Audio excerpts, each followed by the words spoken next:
Te he dicho, gracias por dejárnosla probar, incluso antes de haberla probado tú. O sea, esto la llevaba para probarla y la han probado antes. Los colores. Es un poco guiño al chasis de acero, el color, ¿no? ¿Nos parece? O sea, es un poco, si no es igual, es muy parecido al color original del chasis de acero.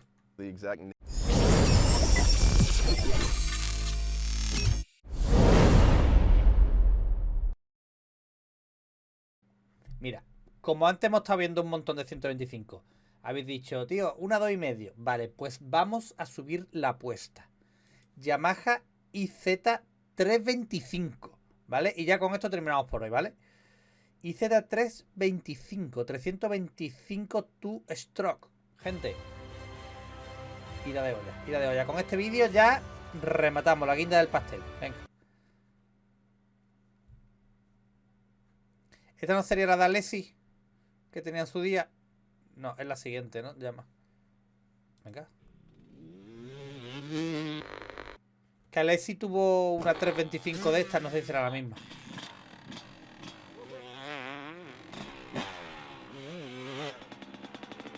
Por si te queda chica la 2,5.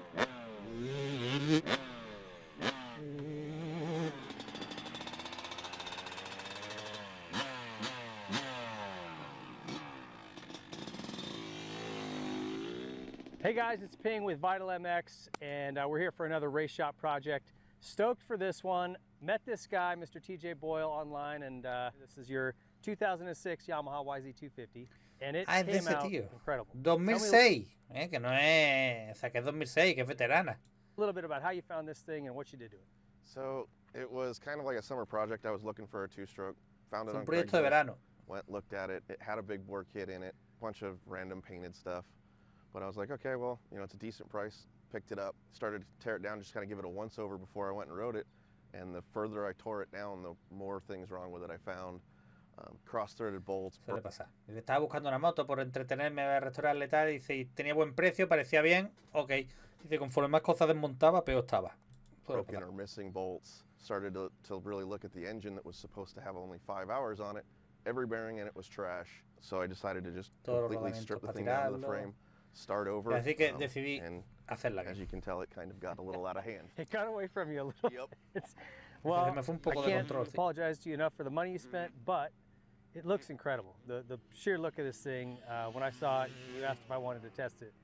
I couldn't say hell yes fast enough. You know, it's got the R-Tech updated plastic kit, gut seat, which has got the cool little side nubs here that make it really interesting, like a cool way to grab on. Pro Taper products up there, Renthal chain and sprocket. In the motor, tell me a little bit about what you did there. So it's the 325 drop-in cylinder. Yeah, it's got the ESR 325. They call it the CEO kit. Bottom end. Fijaros la válvula neumática aquí arriba. Boyesen. Aquí los ajustes. Just a Wiseco replacement crank. It does have the GYTR heavy flywheel and complete billet clutch basket. Cigüeñal Wiseco. El volante más pesado, GTR. Pressure plate and hub. El embrague, tal, bile completo. Poison rad valve kit for it. Boyesen. Other than that, it's stock gearing and everything inside of it.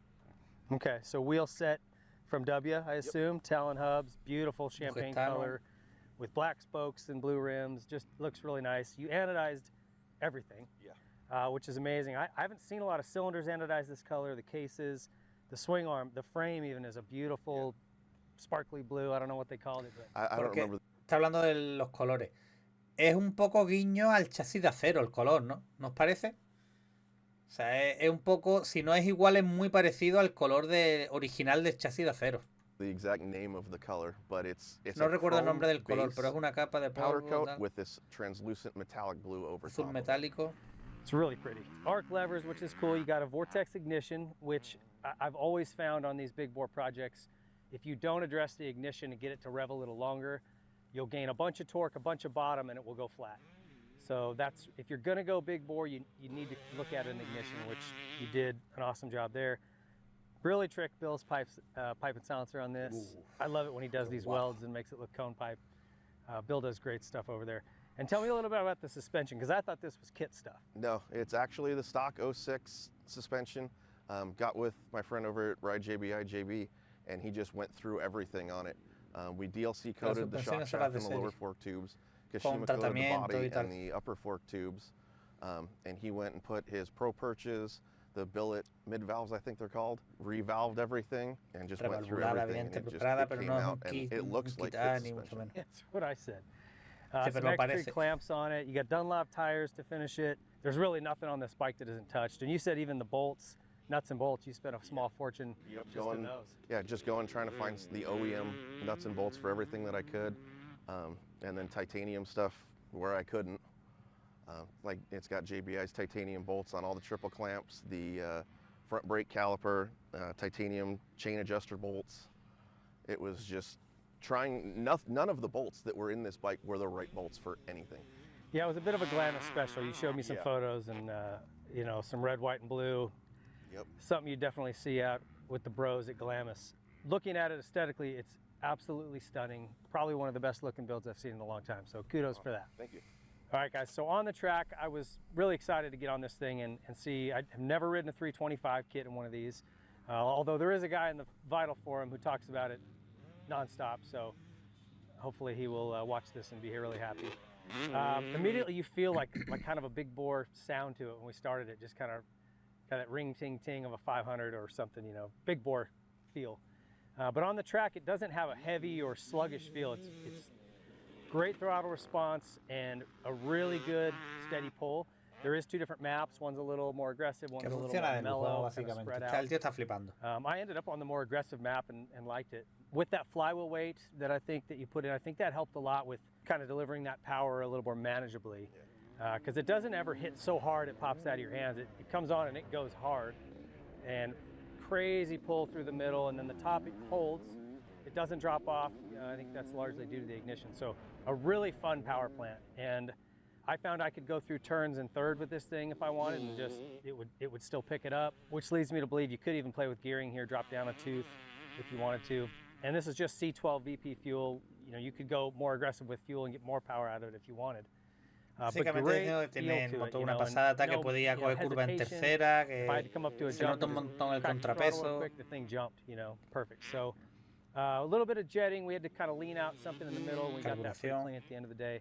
You know, it's a different feel. It's like, I want to say, a little slower building and stronger pulling than what you would get out of a 250, where you'd probably have to short shift it, even a built 250.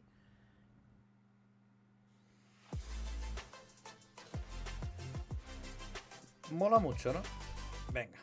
Probably comes on a little quicker and more aggressively, and you have to short shift it, where this kind of builds a little slower or takes longer to build, even though it's still making a ton of power, and you can run taller gears. So that was kind of the difference that I got from a good 250 engine to this 325. The sound of this thing, that Bills silencer, is super crispy. It definitely puts a smile on your face. As far as controls and the comfort of it, this Artec stuff is really, really comfortable. It actually felt a lot like a 22. Está muy guapa. A little kind of racing feeling. Tenía amigo sacarlo, en negro. And you know, this, just as far as the ergonomics of it, good bars and grips, good pegs. I didn't have any issues with any of that stuff. All the controls are great. Brakes worked really well. And then the suspension, we didn't have a lot of bumps. If you've been to Elsinore, you know it doesn't get super rough and choppy. But there's some big jumps out there. The JBI stuff, which we've worked with JB before in multiple builds, and he always does an awesome job. And we always start kind of firm to make sure that we're there for safety, because it's a lot easier to turn clickers open and get that comfort than it is to have it be too soft and try to fix that. So I actually didn't even touch it today. With these big jumps and real sticky, kind of little shallow ruts, we set sag at 105 and ran it, and it was awesome. Super, super good hold up. It would still settle into ruts nice. No complaints about the suspension whatsoever. Man, I can't thank you enough for letting us take a turn on this thing before you have even gotten to ride it. I sure just, having built bikes myself, you know, doing that, I can appreciate how much time and effort and love goes into this. Te he dicho, gracias por dejárnosla probar, incluso antes de haberla probado tú. O sea, esto la llevaba para probarla y la han probado For me, I don't know if it's the same for you, but the day before I go to ride it, I'm like, man, I don't want to get this thing all muddy and scratched up. Look how pretty it is. So thank you for letting us do that. You're welcome. Thank you for taking it out. So I hope you guys enjoyed this. Stay tuned. We've got a lot more builds coming, and thank you for Habría que ver al animalito montarlo harto. Beautiful Yamaha 325. We'll see you on the next one. Me queda con ganas de verla más de rodar, eso sí. Pero bueno, gente, se acabó por hoy, se acabó por hoy. Yo creo que está ya bien, ¿no? Ya con este vídeo nos despedimos y nos vemos mañana. Coño, llevamos un montón de tiempo. Nos vemos mañana con más, pero no mejor, porque es imposible. Venga, buenas noches a todos y gracias por haber estado ahí como siempre.